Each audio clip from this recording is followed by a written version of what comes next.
noite, meu nome é Esther, sou professora de biologia e estou atuando como professora de suporte em Bioquímica 2 do CEDERJ. Eu compartilho com vocês agora uma questão, um questionário que foi aplicado. Eu não sei como está agora, mas quando eu fiz a disciplina, e até 2020, mais ou menos, antes da pandemia, acho que foi até 2019, eles aplicaram esse questionário e ajudavam os alunos, porque isso aqui era o que caía na prova. Uma semana antes, esse questionário equivalia a mais ou menos, ele valia no máximo um ponto. E quem conseguisse até 90% da pontuação conseguia arredondar um ponto. Olha só, valia 2,5, a pessoa tirou 2,2, porque acertou 88% da questão. Vou aumentar Era aqui. na pandemia isso, né? Oi? Era na pandemia isso. Não, isso aqui foi antes, porque eles passavam isso aqui como estratégia de revisão antes da prova. Não tem Então, mais, não. não tem mais Semestre não. passado eu fiz, não teve. Isso aqui ajudava, porque tudo que caía nesse quiz é o que caía na prova. Só mudava a ordem das questões e ajudava você a testar o seu conhecimento. Por quê? Porque você não tem feedback, não sei como está agora. Mas até eu me formei, porque eu terminei a graduação em 2021. E até 2021 eu não Não recebia tem gabarito. feedback ainda, não. Não tem Não gabarito tem, sem né? feedback. Mas É. esse quiz aqui ajudava, porque você sabia o quanto você acertava. Então, quanto mais você errava, mais você percebia que precisava aprender. Então, você estudava mais e tentava fazer a maior nota. Você tinha 3 vezes para 3 possibilidades de responder. Quando você errava a primeira, você gravava todas as respostas e já sabia a resposta. Então, aqui, isso aqui está 100% certo. A gliconeogênese é...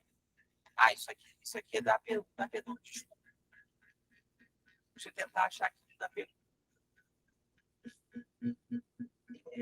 Quiz. Isso é da P2, né? Da P2. Deixa eu ver se você achou um quiz da P2.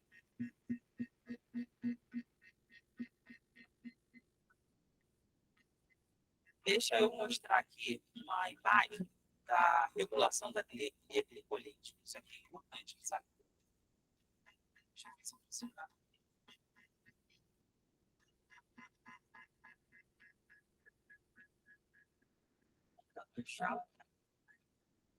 Isso aqui, com certeza, vai ser abordado na prova. Porque eles vão perguntar para vocês qual são as enzimas chaves da via glicolítica. Você lembra?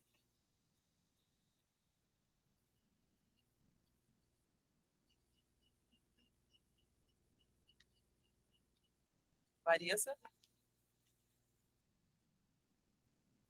Oi, tá baixo o microfone. Hexokinase, né? Isso. Ela atua em qual reação? É a primeira? Isso. Qual é a outra? Não lembro. É PFK1? Isso. Fosfofrutoquinase. Ela atua em qual reação? Terceira? Isso. Agora, Então, e a décima que outra? eu não lembro. A outra qual é? A da décima eu não lembro. É 9, na verdade. É a reação que termina na 9 e vai gerar a 10ª, que é a enzima, isso, piruvactinase. Olha só, isso aqui é muito importante para vocês lembrarem. Na maioria das vezes, eles colocam, ao invés de colocar fosfofructinase, bota PFK1. Ela cobra com PFK1. Isso, PFK1. Aí a pessoa não sabe o que é PFK1, é fosfofructinase. A primeira reação, a glicose se transforma em glicose 6-fosfato. Na segunda reação, a glicose se transforma em frutose 6-fosfato, frutose 6-fosfato.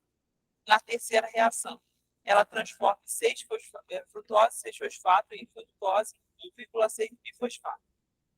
Essas reações, elas determinam o fluxo em que a glicólise vai ser sintetizada. vai ser degradada, vai ser digerida, vamos dizer assim. Isso também ajuda a célula a não perder nutrientes. Porque você vai perceber que aqui, ó, ATP se converte em ADP, porque um fosfato é doado para a reação. A mesma coisa acontece aqui. A ATP se converte em ADP, porque um fosfato é doado para a reação. A mesma coisa acontece aqui, ó, na R9. ADP, só que aqui é diferente. O ADP recebe um fosfato da quarta reação, aqui, ó, da terceira reação, e se transforma ADP em ATP. Esse recebimento aqui, ó, que está sinalizado por essa setinha, também gera uma reação energética. Isso faz com que seja formado o piruvato. O piruvato é oxidado para formar o álcool ou o lactato. Até aí, tudo bem? Sim. Deixa eu ver se eu consigo. Deixa eu parar de compartilhar aqui. Eu tenho que pegar outra coisa. Então, tá. Quanto você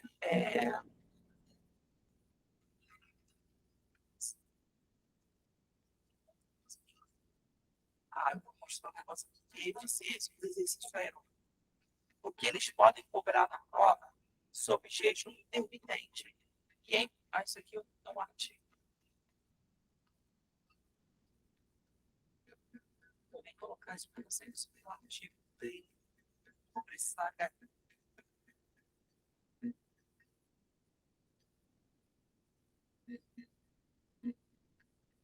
Isso aqui vai ser cobrado mais na segunda parte da questão. Na segunda parte do segredo. Deixa eu ver essa parte do quiz. Na taxa do quiz voltado para. Isso aí é mais difícil. Eu só consegui quiz da voltado para a beta.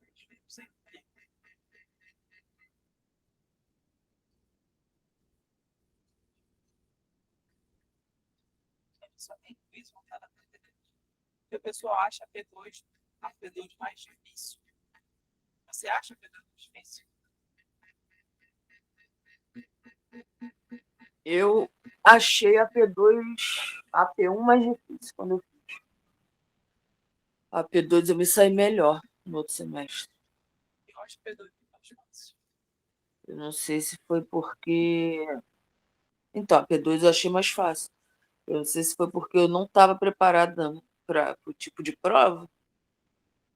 Aí eu me saí pior na P1. Assim, eu já faria assim, fazendo preparar um vídeo com aulas diferentes.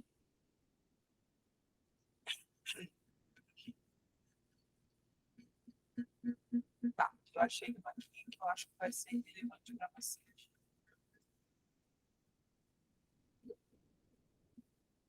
Eles estão demorando, não liberaram nem a nota da D aí, Eles só liberam em cima da prova. em cima da prova. Você sabe quantos alunos de pesquisa que eu hoje? Porque o problema é que a quantidade de tutores diminuiu. Então, a velocidade que eles corrigem também diminui. Bom, lá, isso aqui é importante. Por quê? Porque a ADL é muito parecida com a B1. É uma disciplina que a ADL é No parecida polo com a são B1. poucos alunos.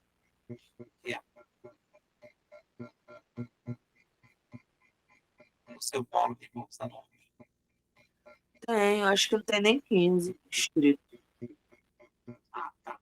É porque não sei como é agora, mas antigamente quem corrigia a AD não era o tutor do polo de bioquímica, era o tutor à distância. Eu não sei se continua assim.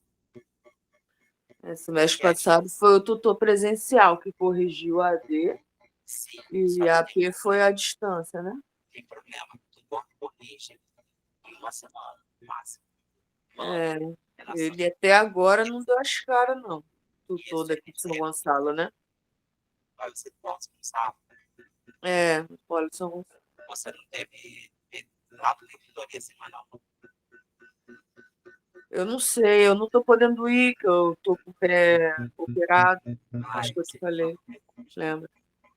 Eu não tô indo no polo, não. está sendo bom lá focado em ciente os principais mecanismos de regulação do metabolismo, descrevendo brevemente cada um deles. Os principais mecanismos de regulação do metabolismo são os níveis de enzima, que controlam as concentrações de enzima de acordo com sua necessidade. As enzimas da via lipolítica são mais e mais utilizadas que as enzimas que possuem funções relativamente limitadas dentro da célula. Esse controle se dá através da concentração do substrato em produtos das reações que a mesma catalisa. Quando as concentrações de produtos estão altas, sua atividade é aumentada. Quando a concentração de produtos está baixa, sua atividade é reduzida. Vou dar um exemplo disso aqui, a gente estuda no ensino médio, no segundo ano. Que é Até equilíbrio seu microfone não tá dando para entender nada, né? químico da mexida. E agora, melhorou? Muito pouco. Tá chiando Deve ser defeito. e tá dando retorno, tá dando eco, sabe? Peraí, eu vou tentar fazer o que eu fiz agora. Que eu acho que é o problema na base. Agora melhorou. O que você falou aí ficou limpo. Ah, então não vou mexer no microfone, vou deixar ele parado. Se sofrer, se tiver Tá alguma bom mudança, agora. tá Agora aí ok? tá bom. Tá bom agora. Tá, então não vou mexer ele, deixar ele de jeito que tá. Tá, resolveu colaborar comigo. Vou ler de novo. Cite os principais mecanismos de regulação do metabolismo, descrevendo brevemente cada um deles. Os principais mecanismos de regulação do metabolismo são os níveis de enzima que controlam as concentrações de enzima de acordo com a sua necessidade. Por exemplo, se você come um pão, a quantidade de enzima que é direcionada para o seu estômago para metabolizar a farinha em açúcar, em glicose, tem que ser regulada de acordo com a quantidade de coisas que você come. Se você comer uma baguete de 1 metro, a quantidade de enzimas direcionadas para o seu estômago é maior. Agora, se você come um pão pequenininho, um brioche pequeno, a quantidade de enzimas também é menor. Para que haja um equilíbrio químico entre o seu corpo. Pode ser que aconteça uma disfunção ou algum problema genético que direcione uma quantidade muito maior de enzimas do que deveria. Então, o que, que acontece? Você acaba ficando doente. Isso ninguém quer. Então, existe uma regulação hormonal e regulação enzimática. Como é que funciona isso? Para que você sinta fome, teu corpo libera uma substância chamada glucagon. Vocês vão estudar mais para frente.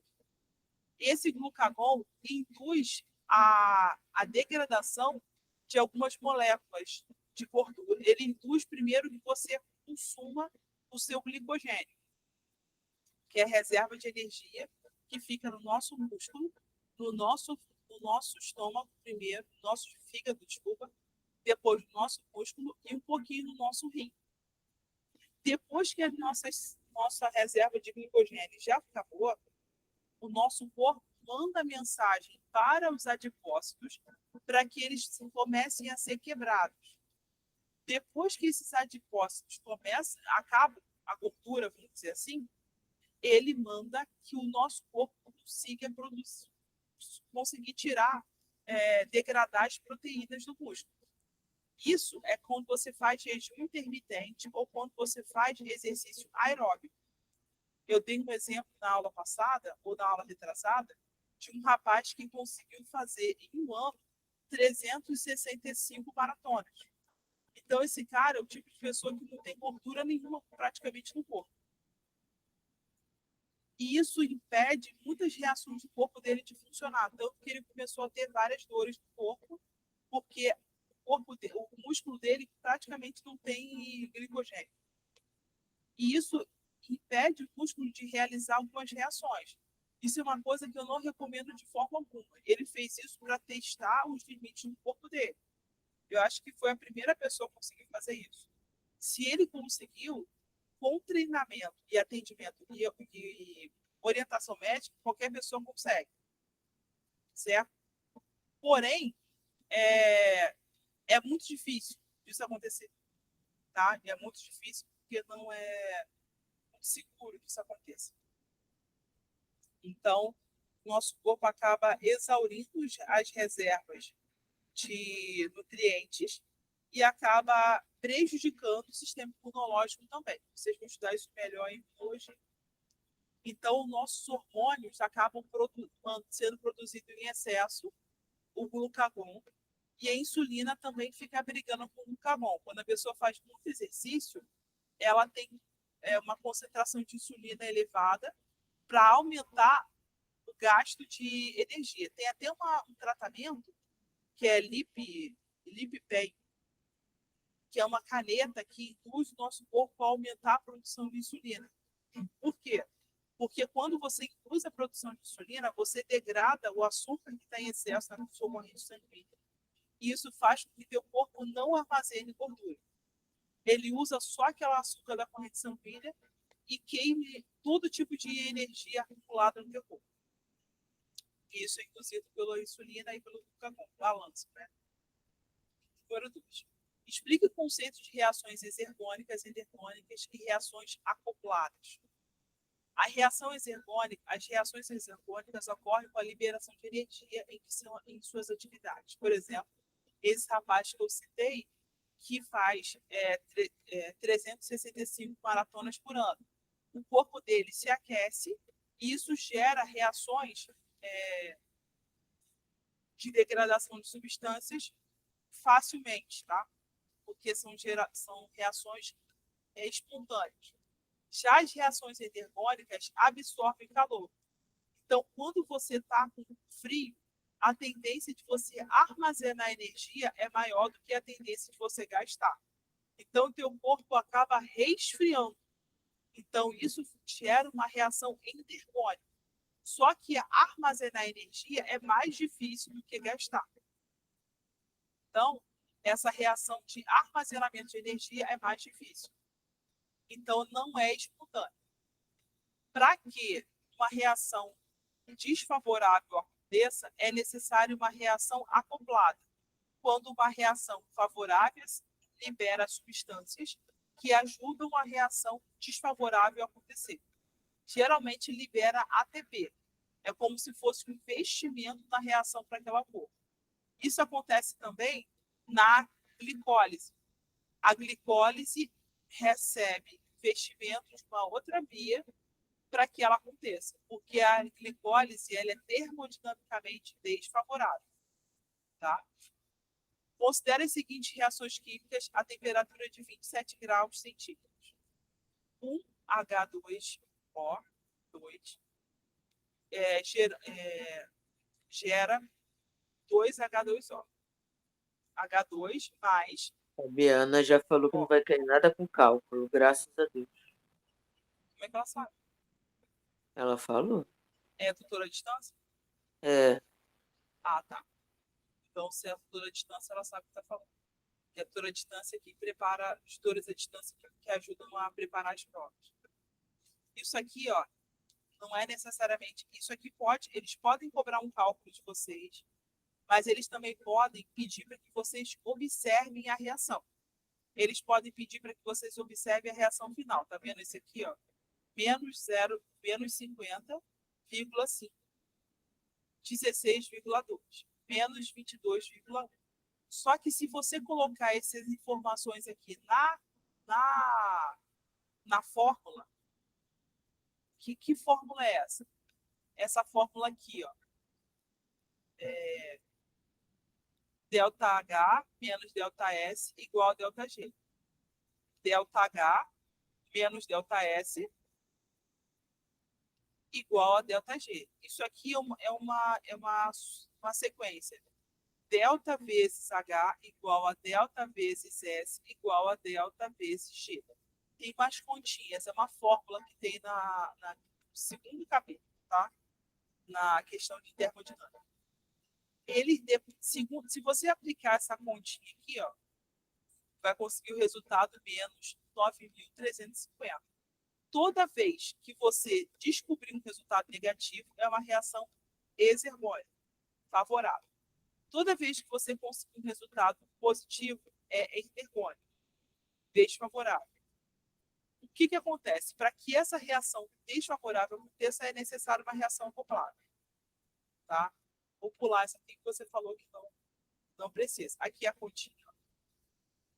Sabemos que a variação de energia livre é aquela porção da variação total de energia do sistema e a energia útil do sistema que é usada para realizar o trabalho.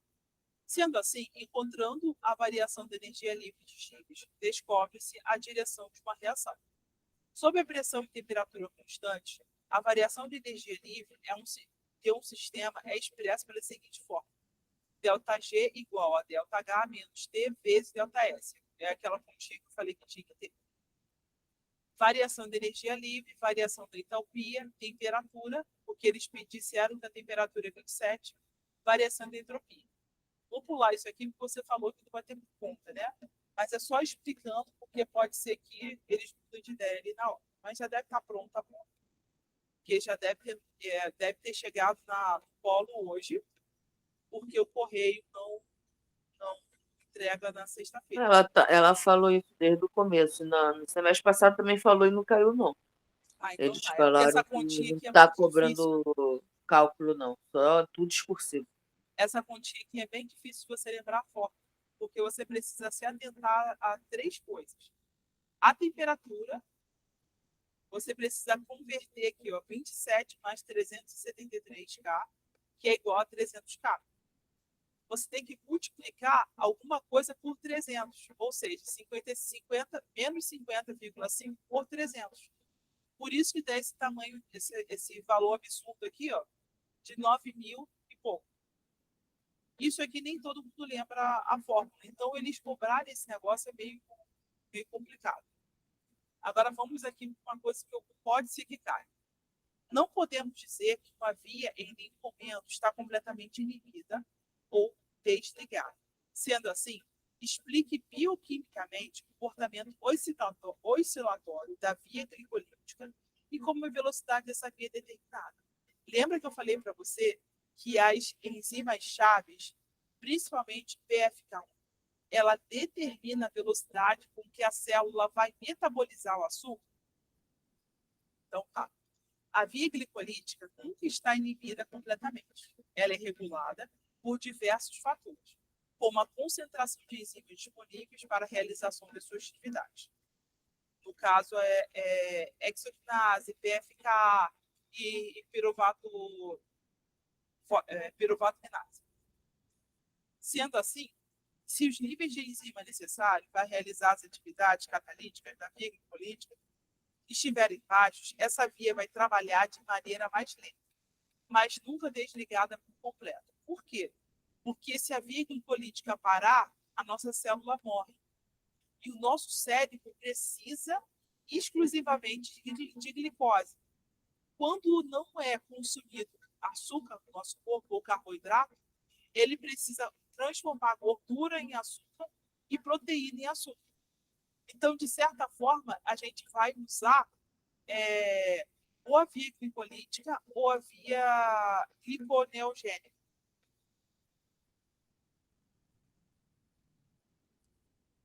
Que é uma via que usa substâncias que não são de glicose para formar glicose. Isso é da segunda etapa da disciplina. Vamos lá. Em contrapartida, sabendo assim que os níveis de enzima necessários para realizar as atividades catalíticas da via glicolítica, se estiverem baixos, essa via vai trabalhar de maneira mais lenta, mas nunca desligada por completo. Em contrapartida, se os níveis dessas mesmas estiverem altos, a via glicolítica estará trabalhando bastante e de maneira bem rápida, visto que haverá enzimas para catalisar de maneira eficiente várias reações. Quanto maior a quantidade de enzimas, maior a atividade metabólica. quanto menor a quantidade de enzimas, menor a atividade metabólica.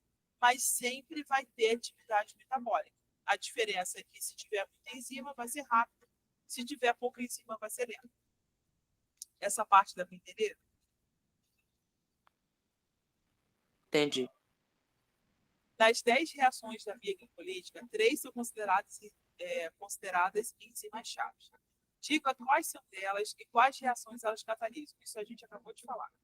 Hexoquinase, reação 1, fosfodiesterase, reação 3, piruvato-quinase, reação 9. E uma coisa que é muito importante. O que a hexoquinase faz? Ela abre a proteína glúten e induz a proteína glúten a se fechar depois. E isso doa um fosfato para a glicose. Isso deixa a glicose pesada, impedindo que ela saia por essa proteína glúten. A proteína glúten é uma proteína GLUT4, é uma proteína de transporte, ou seja, ela permite a entrada ou a saída de algumas substâncias. No caso específico da glúten, ela só permite a entrada de substâncias. Tá? Então, ela não deixa partículas ou moléculas grandes saírem. Só se for uma molécula muito pequena. Então, ela recebendo o fosfato da hexoquinase, ela fica grande e não sai da célula. Isso mantém a célula com nutrientes, tá? Porque você sabe que a glicólise acontece no citoplasma. Então, o citoplasma mantém o nutriente. Já a fosfodiesterase atua na reação 3, convertendo frutose 6-fosfato em frutose 1,6-fosfato.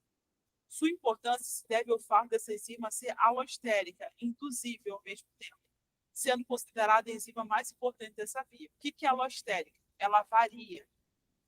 Ela pode acelerar a metabolização da glicose ou pode reduzir a metabolização da glicose. A enzima piruvato-quinase, como todas as outras, também catalisa a reação de fosforilação. Dessa vez, converte fosfenolpiruvato em piruvato. Reação 9. Por quê? Depois que é convertido fosfenolpiruvato em piruvato, o piruvato é direcionado para fora da célula, não. Piruvato reage com algumas enzimas, principalmente piruvato deshidrogenase, aquele PDH, que transforma o piruvato junto com algumas vitaminas em acetil-CoA. Esse acetil-CoA entra no ciclo de Krebs. Sem essa reação, ele não entraria no ciclo de Krebs, tá? O ciclo de Krebs, você já sabe, é uma via que só existe em células aeróbicas. Na ausência de oxigênio, ela não funciona. Quais reações da via glicolítica podem ser consideradas endergônicas e quais são exergônicas? As reações endergônicas: 2, 4, 5, 6, 8 e 7. Reações exergônicas: 1, 3, 7 e 10. Isso aqui está meio trocado. Porque a reação 1 é endergônica. Ela precisa de uma enzima para acontecer. Ela recebe um ATP. Trocou essa aqui, seja duas aqui. A bactéria Escherichia coli pode viver na presença ou na ausência de oxigênio. Sua necessidade de ATP é a mesma em ambos os casos. Diga em que situação ela vai consumir mais glicose para atender necessidade e explique o porquê. Sabemos que a Escherichia coli é facultativa, ou seja, vive em condições aeróbicas quando em condições anaeróbicas. Em condições aeróbicas, utiliza o O2 e faz a respiração celular, conseguindo maior quantidade de energia, já que a respiração celular resulta em aproximadamente 32 ATP. Sempre fala aproximadamente, não crava 32 ATP. Em condições anaeróbicas, a ausência de O2 ela faz fermentação anaeróbica, resulta em 2 ATP. Logo, na ausência de oxigênio, consome muito mais glicose do que quando cresce na presença de oxigênio. Essa explicação deu para entender? Quando ela se desenvolve na presença de oxigênio, ela produz 32 ATPs. Quando ela se desenvolve sem presença de oxigênio, ela consome 2 ATPs. Ela não produz. Então, em condições anaeróbicas, ela consome mais ATPs do que em condições aeróbicas.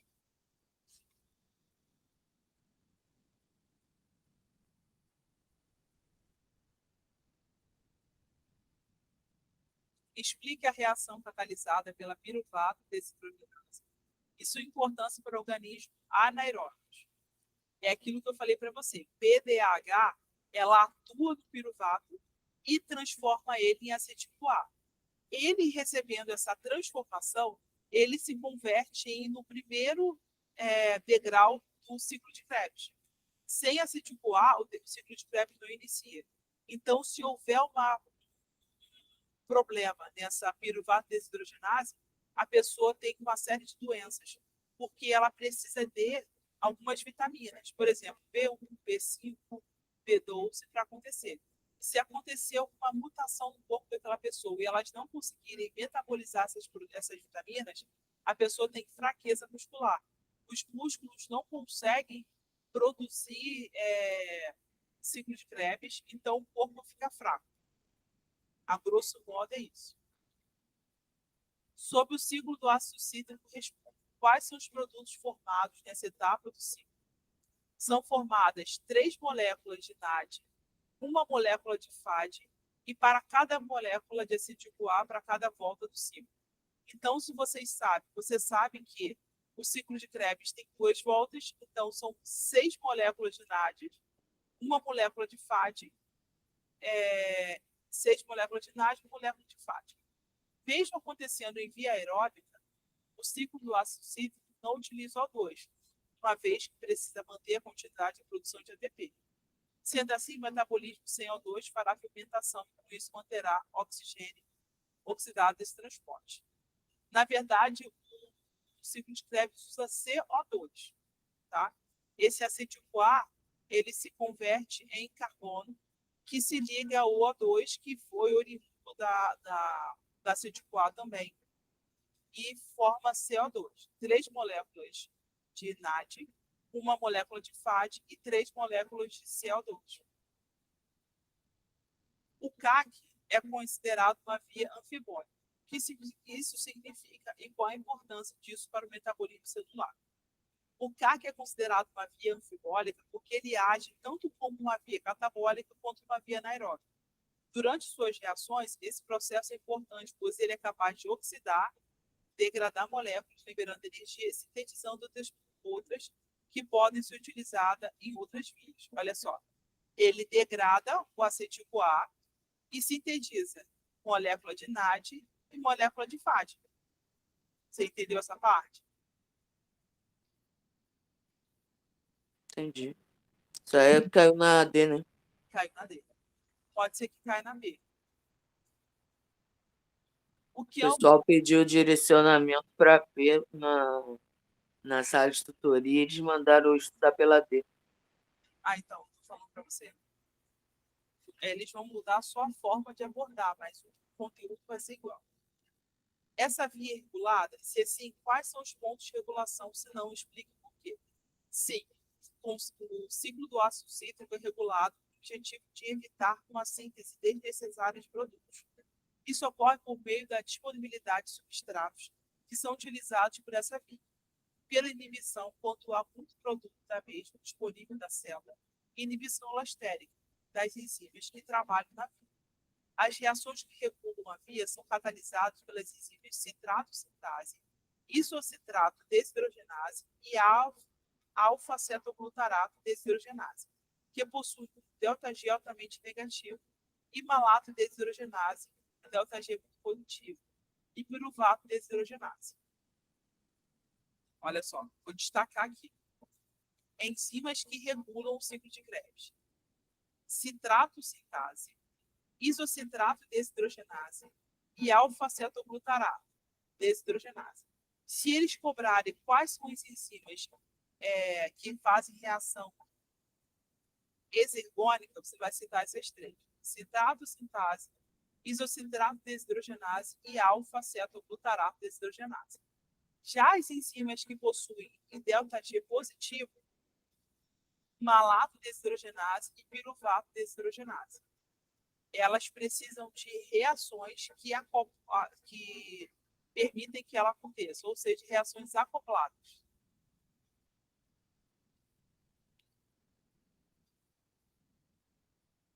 Tá. Tem alguma coisa que eu disse hoje que você não entendeu, que você quer que eu te explique melhor? Não entendi.